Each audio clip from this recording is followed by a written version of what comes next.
हम सब जानते हैं कि पूजन कार्य में शंख का उपयोग महत्वपूर्ण होता है।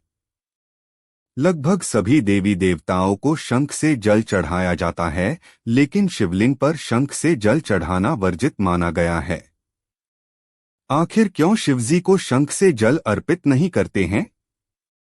इस संबंध में शिव पुराण में एक कथा बताई गई है। शंख से नहीं चढ़ाते शिवलिंग पर जल, जानिए क्यों। शिव पुराण के अनुसार शंखचूड़ नाम का महापराक्रमी दैत्य हुआ। शंखचूड़ दैत्यराम दंभ का पुत्र था। दैत्यराज दंभ को जब बहुत समय तक कोई संतान उत्पन्न नहीं हुई, तब उसने भगवान विष्णु के लिए कठिन तपस्या की। तप से प्रसन्न होकर विष्णु प्रकट हुए। विष्णु जी ने वर मांगने के लिए कहा, तब दंभ ने तीनों लोकों के लिए अजेय एक महापराक्रमी पुत्र का वर मांगा। श्रीहरि तथास्तु बोलकर अंतर्ध्यान हो गए। तब दंभ के यहाँ एक पुत्र का जन्म हुआ जिसका नाम शंखचूड़ पड़ा। शंखचूड़ ने पुष्कर में ब्रह्मा जी के निमित्त घोर तपस्या की और उन्हें प्रसन्न कर लिया। ब्रह्मा ने वर मांगने के लिए कहा, तब शंखचूड़ ने वर मांगा कि वो देवताओं के लिए अजय हो जाएं। ब्रह्मा जी ने तथास्तु बोला और उसे श्रीकृष्ण कवच दिया। साथ ही ब्रह्मा ने शंखचूड़ को धर्मध्वज की कन्या तुलसी से विवाह करने की आज्ञा दी। फिर वे अंतर्ध्यान हो गए।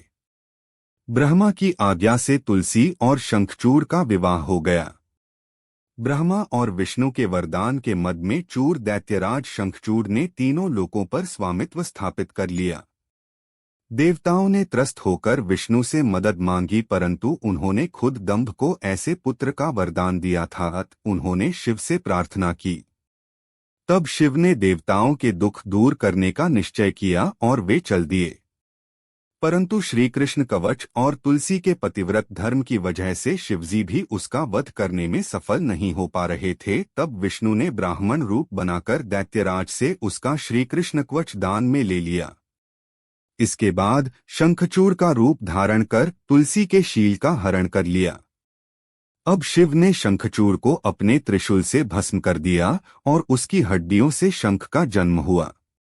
चूंकि शंखचूड़ विष्णु भक्त था, लक्ष्मी विष्णु को शंख का जल अति प्रिय है और सभी देवताओं को शंख से जल चढ़ाने का विधान है।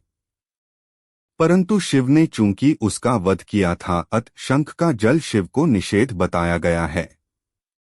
इसी वजह से शिवजी को शंख से जल नहीं चढ़ाया जाता है।